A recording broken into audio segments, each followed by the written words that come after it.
a lot of material that we've just gone over. I think the way to approach it is one part at a time in proportions that you can understand, and then do the questions that go along with that section in the book. If you think of it in its total, this is quite overwhelming. If you take it one piece at a time, it's not overwhelming. Well, it's, like a lot of things work that way. I would say that you would do a half an hour, at the most an hour, of listening and then stop. I personally would take a break every half hour because you want to keep yourself fresh for this information. The other thing that's great is you can zip back and watch any portion of it over and over again. Sometimes on the second time you'll pick up things that you didn't really hear the first time. Normally there are a lot of questions on bonds, options, and rules and regulations. So you want to go through as many questions as you can find, and you'll notice on our questions you can separate those into those. There are about 5 different breakdowns of different sections, but they're options, rules and regs, and bonds, both municipal and corporate. Those 3 sections by themselves end up being half the test. There's 260 questions. They're at 130 questions in the morning session and 130 questions in the afternoon. Only 125 of them count out of the 130. 5 are going to be randomly asked questions. You won't know which ones they are, but if you get them right or wrong, they don't count for you or against you. My attitude is that you should take mini breaks during the test every 25 questions. Even if it's just to lean back, close your eyes, and disappear for a little while. You remember what Fraser used to say about close your eyes and go to your happy place? Well, what he was really talking about is, and this comes up in biofeedback, if you picture a place from your past that was tranquil and beautiful, whether it's in the mountains, at the ocean, along a river, someplace, a real place, not an imaginary place, and imagine yourself back there. By the way, go alone, and just imagine yourself sitting there, and do that for a couple of minutes. You'd be amazed. Your pulse rate drops, your heart rate drops, your short-term memory comes back. Short-term memory can blank out if you're nervous. You've noticed that at a party when you can't remember somebody's name that you know, but as soon as the pressure is off, you can remember their name. That's what's going on. So if you lower your heart rate, calm yourself down, your short-term memory comes back. So take little breaks, say every 25 questions.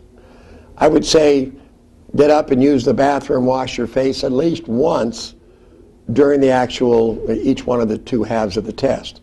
Between the test, you have to take at least a half an hour break. Or you could finish the first half and then come back for the second half at 1 o'clock in the afternoon. But you have to take at least a half an hour break. You probably will not come close to using up all of your time. I rarely have anybody use all the time on the test. You want to pace yourself so you're not going too fast or too slow. And you'll develop that pace as you're practicing test questions naturally. All of you are smarter than you realize. And your instincts are usually right. So when you pick an answer, or if you've got a question and you're not sure what the answer is, but you tend to be leaning for some reason toward one answer, pick it and stick with it. It's amazing. The more questions you do, the luckier you get when you guess. You can mark an answer for review, or you can mark it for to return to that question, to record the answer and return to that question at the end of the test.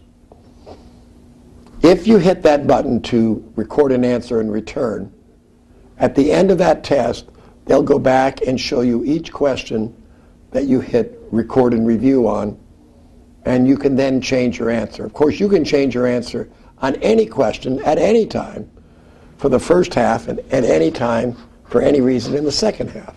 But you can't, after lunch, you can't come back after lunch and change your answers in the first half. I would suggest that if you're still not sure what the answer is, leave it where it is. I've had so many people go from the right answer to the wrong answer because they started to overanalyze it. There is a level of analyzing it enough, but not too much. Sometimes you start reading more into a question than the person who wrote the question ever thought of.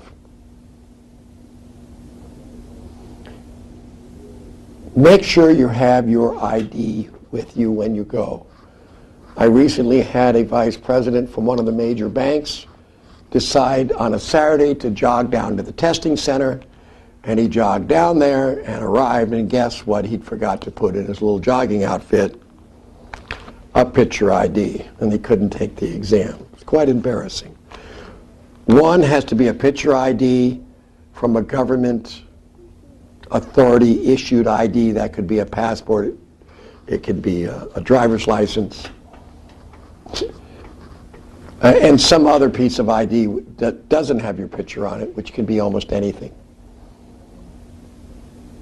Last, a 70 and above is an A.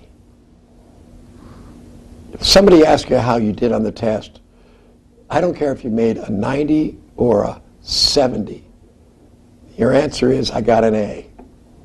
70 and above is a perfect score. I think you need to study and attempt to make a 90. If you attempt to make a 90 and say, I may not get everything right, but I want to come close. If you attempt to make a 90, you will make a passing score. You will make an A.